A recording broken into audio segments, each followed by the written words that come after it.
बिस्मिल्लाहिर्रहमानिर्रहीम। अस्सलामुअलैकुम प्यारे बच्चों, कैसे हैं आप। आज हम मैथमेटिक्स नर्सरी में जिस टॉपिक पे बात करने वाले हैं वो है हाइट। क्योंकि हमारा जो एक्सपेक्टेड लर्निंग आउटकम में ये पॉइंट है ना, एक टॉपिक हाइट के बारे में भी हमने स्टडी करना है, यानी इसको भी हमने कंपेयर करना सीखना है। हाइट मैंने आपको बताया था, एक होती है वर्ड लेंथ।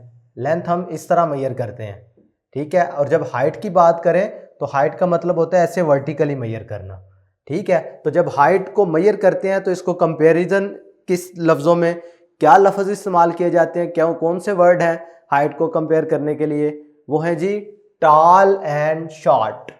भाई अगर कोई चीज़ ज़्यादा ऊंची है तो उसको हम कहेंगे टॉल, जैसा ये जिराफ आपको नज़र आ रहा है, द जिराफ इज़ टॉल। इसी तरीके से अगर मंकी की हाइट देखें तो ये जिराफ से छोटा होता है, इसलिए इसको शॉर्ट कहेंगे, and the monkey is short, ठीक है। भाई अगर ऊंची हाइट है उसके लिए वर्ड यूज होगा टॉल, अगर थोड़ी छोटी हाइट है उसके लिए वर्ड यूज होगा शॉर्ट।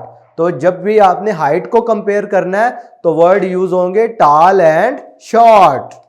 चलें प्रैक्टिस करते हैं मजीद। Tick the taller building. भाई दो बिल्डिंग्स आपको नजर आ रही हैं, अब आपने बताना है इनमें से टॉल बिल्डिंग कौन सी है, भाई ज्यादा ऊंची कौन सी इमारत है। तो ऑब्वियसली आप देखेंगे, ये इसकी हाइट चेक करेंगे और इसकी हाइट चेक करेंगे तो ये इससे कितनी ऊंची है, ज्यादा ऊंची है ना, लिहाजा ये बिल्डिंग टॉलर बिल्डिंग है।